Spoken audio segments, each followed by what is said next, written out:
आपके साथ मैं हूं शिप्रा झा। बुलेटिन में सबसे पहले आपको खबर बताएं, उत्तर प्रदेश में समाजवादी पार्टी के राष्ट्रीय अध्यक्ष अखिलेश यादव ने जेपी की प्रतिमा पर माल्यार्पण से रोकने का आरोप लगाया है। उन्होंने सीएम नीतीश कुमार से केंद्र सरकार से समर्थन वापस लेने की अपील की है और इस पर सियासत गर्माती दिख रही है। जेडीयू के राष्ट्रीय प्रवक्ता राजीव रंजन ने अखिलेश यादव पर जेपी के सिद्धांतों की याद दिलाते हुए तंज कसा। आरजेडी ने अखिलेश यादव को रोके जाने को लोकतंत्र के खिलाफ उठाया गया कदम बताया है। वहीं बीजेपी ने आरोप लगाया कि सपा अध्यक्ष का मानसिक संतुलन बिगड़ गया है। लोकनायक जयप्रकाश नारायण आजीवन संघर्षरत रहे, संपूर्ण क्रांति की अवधारणा दी और उन्होंने परिवारवाद, वंशवाद और व्यवस्था के परिवर्तन को लेकर जो आह्वान किया, अगर लेश मात्र भी अखिलेश यादव जी ने उन जीवन मूल्यों को तरजीह दी होती तो एक परिवार का संपूर्ण आधिपत्य समाजवादी पार्टी पर नहीं दिखता। जेपी के विचारों को कुचलने का कार्य किया जा रहा है, जेपी के संघर्ष और आंदोलन को कुचलने का काम किया जा रहा है और आज वो अक्षरशः साबित हो गया। जिस तरह से उत्तर प्रदेश के पूर्व मुख्यमंत्री और सांसद अखिलेश सिंह यादव जी को जेपी के प्रतिमा स्थल तक जाने नहीं दिया गया, पुलिसिया दमन के सहारे कहीं ना कहीं जेपी के अनुयायियों को रोकने का कार्य किया गया और जेपी के विचारों को पुलिस के सहारे लोकतंत्र और लोकतांत्रिक प्रक्रिया में जो अधिकार मिले हुए हैं। अखिलेश यादव समाजवादी होने का सिर्फ ढोंग करते हैं। जिस कांग्रेस के खिलाफ जेपी ने संपूर्ण क्रांति का नारा दिया था, आज अखिलेश यादव उसी कांग्रेस के साथ हाथ में हाथ डाले खड़े हैं। जेपी ने परिवारवाद का विरोध किया था और अखिलेश यादव परिवारवाद की उपज है और राजनीति में परिवारवाद को प्रश्रय दे रहे हैं। माननीय नीतीश कुमार जी को अखिलेश यादव जैसे चिरकुट समाजवादियों से सलाह लेने की जरूरत नहीं है। उत्तर प्रदेश के पूर्व मुख्यमंत्री और समाजवादी पार्टी के मुखिया अखिलेश यादव ने बिहार के मुख्यमंत्री नीतीश कुमार से मोदी सरकार से समर्थन वापस लेने का आग्रह किया है। जेपी सेंटर में जयप्रकाश नारायण की मूर्ति पर माल्यार्पण करने से रोके जाने के बाद अखिलेश यादव ने कहा कि बहुत सारे समाजवादी लोग केंद्र में नरेंद्र मोदी की सरकार चलवा रहे हैं। यही मौका है कि नीतीश कुमार नरेंद्र मोदी की सरकार से अपना समर्थन वापस ले लें।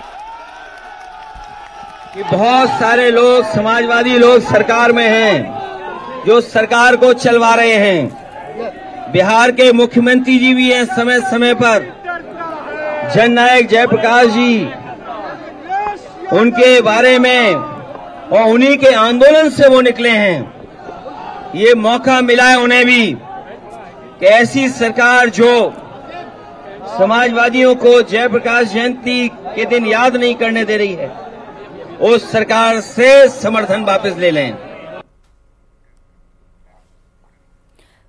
केंद्रीय मंत्री गिरिराज सिंह ने 18 अक्टूबर से हिंदू स्वाभिमान यात्रा निकालने की शुरुआत करने जा रहे हैं। गिरिराज सिंह की यात्रा भागलपुर से शुरू होकर किशनगंज में समाप्त होगी और इस दौरान गिरिराज सिंह पूरे दुनिया में हिंदुओं पर हो रहे अत्याचार से जुड़ी बातों को लोगों को बताएंगे। गिरिराज सिंह ने अपनी यात्रा के लिए उन जिलों का चयन किया है जो मुस्लिम बहुल माने जाते हैं और वहां जाकर हिंदू को संगठन करने का आह्वान करेंगे।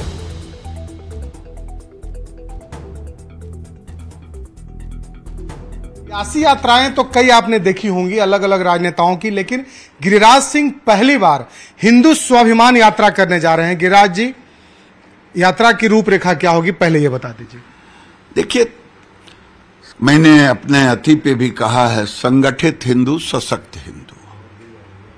और बांग्लादेश की घटना ने हमारे जैसे करोड़ों हिंदुओं को मर्माहित करने का काम किया। आखिर हो क्यों नहीं? लेबनान तो बहुत दूर है, बांग्लादेश के हिंदू तो हमारे ही भाई थे, जोगिंदर मंडल हमारे ही परिवार थे। आज वहां न सुरक्षित है, जिसको आप SC ST कहते हैं वो सुरक्षित है। कौन है अपर कास्ट है कि लोअर कास्ट है? हिंदू है। हिंदू आज दुर्गा पूजा करने में जजिया टैक्स मांगा जा रहा है, गरीब नहीं पूजा कर पाया। लाउड स्पीकर, क्या वही दिन देखने को यहां मिलेगा? हम तो चले जाएंगे, लेकिन हमारे आल औलाद तो समाज के रहेंगे ना। इसीलिए मैं उसी इलाके से शुरू किया हूं जहां लोग भयभीत है, डरे हैं, सहमे। आपको लगता है कि जहां से भागलपुर और जिन इलाकों का चयन आपने किया है वहां हिंदू भयभीत हैं, डरे हुए हैं? आज बंगाल में डरे हुए हैं। आप ये बताइए ना, जहां 99% हिंदू है, 1% मुसलमान है, उससे ज्यादा सुरक्षित कोई नहीं। तो बीजेपी के नेता भी इसमें शामिल होंगे या फिर एनडीए के जो तमाम घटक दल हैं उनका आह्वान करेंगे? नहीं, मैं किसी से नहीं। एक दीपांकर स्वामी हैं जो भिक्षा यात्रा करते हैं, वो हिंदुओं को सशक्त करने के लिए नौजवान हैं। मैंने उनसे प्रार्थना की है, वो रहेंगे और मैं रहूंगा, मैं गिरिराज रहूंगा। और मैं बीजेपी के नेताओं को कहा है। आपको लगता है कि वाकई हिंदू खतरे में है भारत में? फिर आप तीसरे तरह पूछ रहे हैं, घुमा रहे हैं। क्या आपको नहीं मालूम है कि पत्थर कौन चलाता? आखिर भारत के अंदर में हम जुलूस निकाले, इसी दिन के लिए देश का बंटवारा हुआ था। यह कम खतरा है। हमने तो कभी तजिया पर पत्थर नहीं फेंका। आखिर मेरे दुर्गा पूजा, सरस्वती पूजा, रामनवमी पूजा और हनुमान जयंती पर आखिर क्यों? ये कम खतरा आपको लगता है? लगता है कि नीतीश कुमार को अच्छा लगेगा आप इस तरीके की यात्रा निकालेंगे तो? भाई मैं नहीं जानता किसको अच्छा लगेगा, किसको खराब लगेगा, मैं नहीं जानता। बाद में बताऊंगा। बुरा लगेगा तो मैं देखूंगा आगे क्या करना है। तो बिल्कुल गिरिराज सिंह ने ठान लिया है कि जिस तरीके से बिहार के कई इलाके जहां पर हिंदुओं पर कहीं न कहीं अत्याचार हुए, उन इलाकों का चयन करके अब हिंदुओं के लिए एक यात्रा निकालने जा रहे हैं। कैमरा पर्सन अजय दुबे के साथ शैलेंद्र, न्यूज़ 18 पटना। तो केंद्रीय कपड़ा मंत्री गिरिराज सिंह इन दिनों अपने बयानों को लेकर चर्चा में हैं। मुजफ्फरपुर में उन्होंने कहा कि देश का बंटवारा 1947 में सत्ता के लिए किया गया। अगर सभी मुसलमान पाकिस्तान चले गए होते तो आज अपने देश में हमारी बेटी सुरक्षित होती, लव जिहाद नहीं होता, दुर्गा मंदिर के बाहर हंगामा नहीं होता, रामनवमी जुलूस में कोई पत्थर नहीं फेंकता। पूर्वजों से भूल यही हुई कि आपने अगर सत्ता के लिए देश को टुकड़े किया,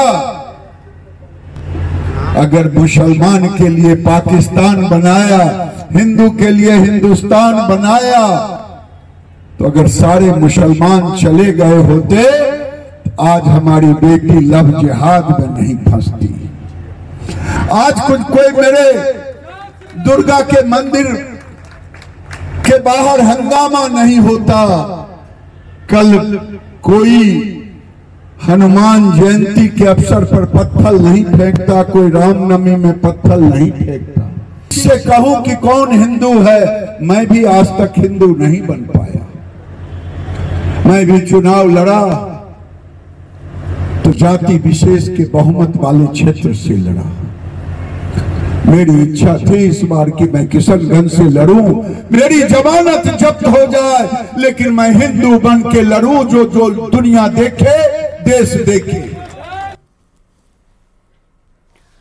तो बंटवारे और मुसलमान पर दिए गए गिरिराज सिंह के बयान के बाद बिहार की सियासत गर्मा गई है। कांग्रेस ने जहां बयानवीर बनने की जगह उद्योग धंधे लगाने की सलाह दी, तो वहीं आरजेडी ने विभाजनकारी बयान देने का आरोप लगाते हुए उन पर कार्रवाई की मांग की है। बयानवीर के नाम से जाने जाते हैं, समाज को बांटने में सबसे अहम रोल होता है उनका। जब भी वो मुंह खोलते हैं तो हमेशा बांटने की बात करते हैं। जिस विभाग से वो मंत्री आते हैं, क्या उस विभाग का एक उद्योग यहां खुलवाए हैं वो?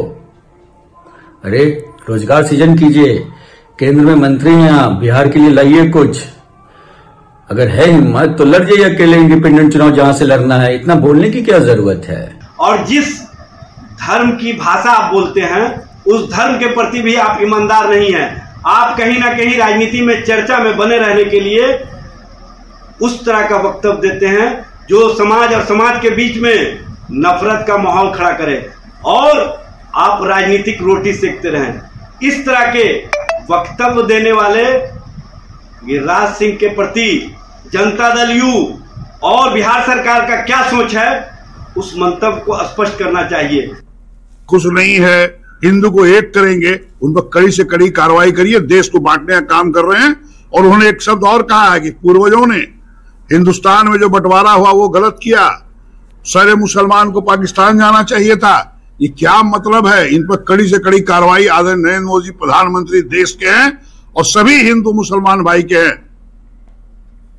प्रधानमंत्री नरेंद्र मोदी ने सोशल मीडिया पोस्ट पर लोकनायक जयप्रकाश नारायण को नमन किया। पीएम मोदी ने वीडियो पोस्ट कर लिखा, लोकनायक जयप्रकाश नारायण को उनकी जयंती पर मेरी आदरपूर्ण श्रद्धांजलि। उन्होंने देश और समाज में सकारात्मक परिवर्तन के लिए अपना जीवन समर्पित कर दिया। उनका व्यक्तित्व और आदर्श हर पीढ़ी के लिए प्रेरणा स्रोत बना रहेगा।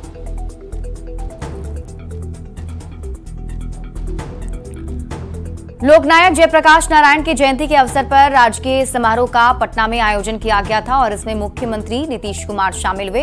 इनकम टैक्स गोलंबर पर आयोजित राजकीय समारोह में सीएम के साथ राज्यपाल राजेंद्र विश्वनाथ आर्लेकर, उप मुख्यमंत्री सम्राट चौधरी सहित कई नेता मौजूद रहे।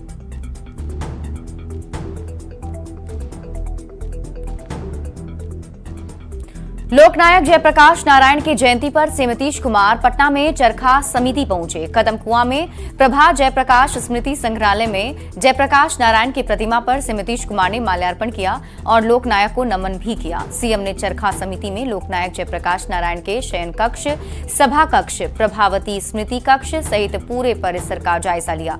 मुख्यमंत्री ने महिला चरखा समिति के चरखा घर में महिलाओं की ओर से किए जा रहे कामों के बारे में जानकारी भी ली।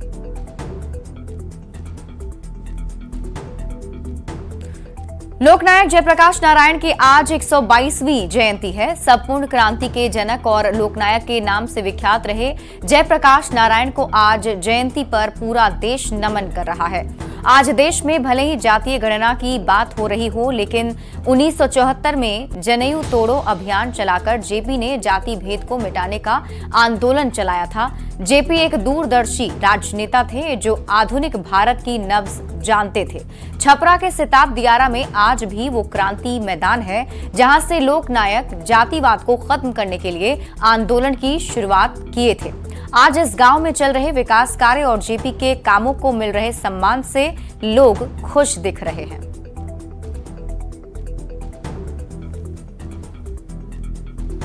जयप्रकाश जी ने मीटिंग की थी। मीटिंग में यही निर्णय लिया गया कि कोई अपना नाम के आगे सरमेन नहीं लगाएंगे। जैसे हम सिंह है तो सिंह नहीं लिखेंगे, कोई जादव है तो जादव नहीं लिखेंगे, बराबर है तो बराबर नहीं लिखेंगे, शर्मा है तो शर्मा नहीं लिखेंगे। और हुआ कि जनेऊ तोड़ो, भेदभाव मिटाओ, ये सभी आदमी एक होकर रहे, मिलजुल कर रहेंगे तो गांव का विकास होगा। गांव का विकास होगा तो इसके बाद देश का विकास होगा। हुआ देखिए, जेपी के घर को बचाने के लिए जयप्रकाश नारायण रिंग बांध का निर्माण हुआ। यहाँ हर जगह पेड़ पौधा पहले फलदार लगा था। 10,000 पेड़ पौधे लगाए गए थे वन विभाग की तरफ से। यहाँ जगह जगह पार्क बनना था, 7-8 पार्क सिताब दियारा में बनना था, कुल होना था। लेकिन अभी तो एक विपदा आ गई बाढ़ के, उत्तर प्रदेश के तुरते हुए इधर ढूक गई, जिसके कारण रुक गया। नहीं तो आज मुख्यमंत्री सब यहाँ आने वाले थे।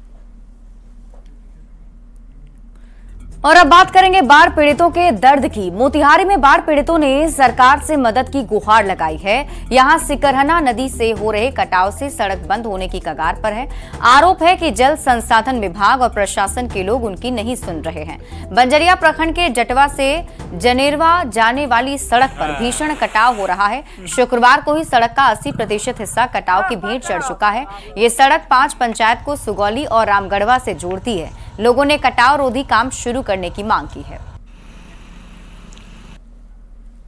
ये तस्वीर हम आपको दिखा रहे हैं जहां देखिए भीषण कटाव से ग्रामीण अब दहशत में जीने को मजबूर हैं, क्योंकि इन्हें अब डर सता रहा है कि कहीं पूरी सड़क ही नदी में समा ना जाए, क्योंकि सड़क का 80% हिस्सा जो है वो नदी में समा चुका है। 5 पंचायत को ये सड़क जो है वो जोड़ता है। ऐसे में लोगों के सामने आने जाने की परेशानी उत्पन्न